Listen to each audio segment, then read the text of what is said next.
Ouais, jour 89. C'est la deuxième fois qu'on fait cette vidéo. Ouais, deuxième clap, parce que j'ai dit des trucs qui étaient compromettants. C'est ça.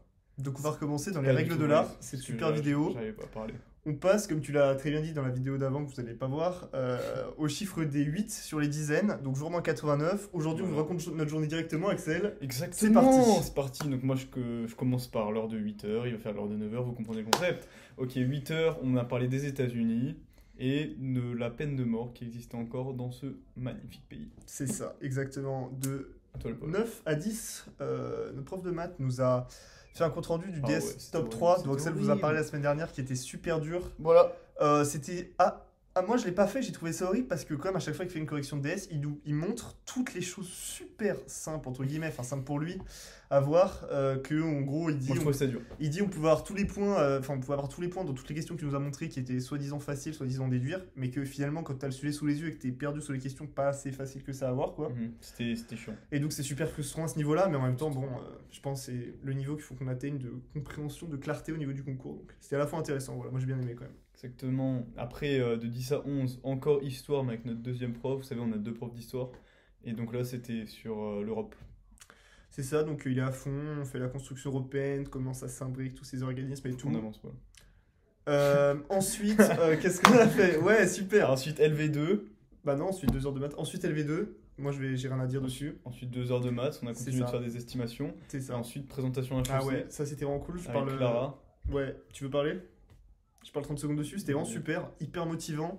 Il y a une fille qui est J'ai venue. montré mon sac. Bah ouais, il a reçu un super sac HEC, quelle chance, ils l'ont déjà repéré, il est dans le collimateur. Non, en vrai, c'était incroyable. Là, il y a une fille qui nous a présenté ça, elle a fait des stages de malade. Non, regardez-le, je suis désolé, c'est bon. Stage à l'OCDE, elle est déjà recrutée, elle a tout. Enfin bref, c'est Déjà incroyable. Non, mais vraiment, HEC, ils viennent te chercher dans l'école, les entreprises viennent te dire est-ce que vous voulez travailler chez moi alors que tu n'as même pas ton diplôme, c'est incroyable. Mm.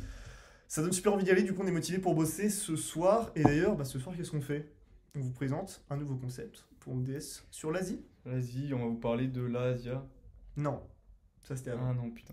On a déjà fait. On va vous parler de la crise Asia. TIC de 1997, c'est presque la même chose, Voilà. Axel.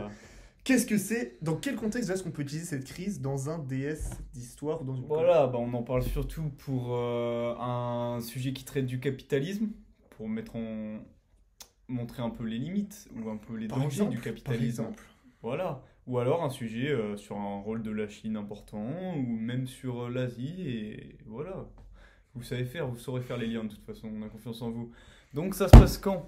Ça se passe en 1997 et on est dans un contexte, dans les années 80-90, d'une croissance très importante des dragons asiatiques dans cette zone. Exactement. Donc qu'est-ce qui se passe? C'est que dans ces années de croissance en Asie, il y a vraiment l'essor des pays asiatiques et il y a aussi une libéralisation, une ouverture des frontières de tous ces pays. Et l'ouverture des frontières de tous ces pays, ça crée quoi? Bah, ça crée que les capitaux étrangers, notamment européens ou américains, Petit sous-sous. c'est ça, qui doivent être investis, et ben, Dans ton téléphone Huawei. Bang. et ben tous ces investissements, en fait, où sont les plus grands rendements à l'époque? Ils se trouvent en Asie. Et donc on voit des flux de capitaux énormes qui vont d'Europe en Asie. C'était Voilà, et donc bah, ça provoque un effet qui est de dire que, ok, les économies sont boostées par ça, mais elles contractent aussi des dettes envers les investisseurs occidentaux, on va dire, pour simplifier. Et toutes ces entrées de capitaux, ça fait qu'aussi les monnaies nationales, elles sont énormément surévaluées par rapport à ce qu'elles valent vraiment, parce que bah, il y a beaucoup d'investissements en Asie. Mais qu'est-ce qui se passe? Est-ce que tu peux nous parler un peu de l'exemple qui illustre le voilà. mieux cette crise? comme il dirait professeur chéri de mathématiques, quand vous comprenez pas, Un exemple. on prend un exemple. Allez. Bah alors on va prendre l'exemple de la Thaïlande. L'exemple de la Thaïlande, il est très intéressant parce que depuis les années 80, en fait, la particularité de ce pays, c'est qu'elle mène une politique de change fixe C'est ça. par rapport au dollar américain. C'est-à-dire qu'on va avoir un baht, qui est donc la monnaie comment Thaïlandaise. ouais, du coup. Je trouvais pas mon mot. Un baht qui veut un dollar. Donc on a une stabilité de ce taux de change qui forcément ça donne confiance aux investisseurs qui se disent la monnaie c'est pas n'importe quoi, on va pouvoir se faire avoir quoi. Et donc bah forcément quand tu as confiance, tu envoies de plus en plus de capitaux, ça marche comme ça la finance. Et donc à partir de ça, ouais c'est basé sur la confiance. Non mais totalement, tu as totalement raison. Tout le monde est d'accord là-dessus. Donc forcément bah, on a une croissance de la Thaïlande qui est tirée vers le haut. Par exemple, c'est 12% dans les années 1990. Ce qui est vraiment pas mal. Ce qui est énorme hein, pour relativiser Et donc, de taux de change, mais 12% c'est énorme. Quoi. Voilà. Et puis ça, c'est un peu le début de la crise parce qu'il y a cet afflux de capitaux dans toute l'Asie, mais là qui est décuplé en Thaïlande par ce taux de change fixe. Donc comme j'ai déjà dit au début, eh ben, le fait qu'il y ait de plus en plus de capitaux qui arrivent en Thaïlande, ça fait que le baht thaïlandais, il vaut beaucoup plus que ce qu'il vaut réellement, entre guillemets. Ouais, c'est assez marrant comme nom de monnaie. Mais en même temps, l'économie thaïlandaise, eh ben, c'est un pays atelier. Qui est vachement concurrencé par la Chine en plus. Donc c'est une économie qui profite pas du tout du fait d'avoir une monnaie forte. D'ailleurs on en a parlé en histoire ça hier, c'est super intéressant, mais bref.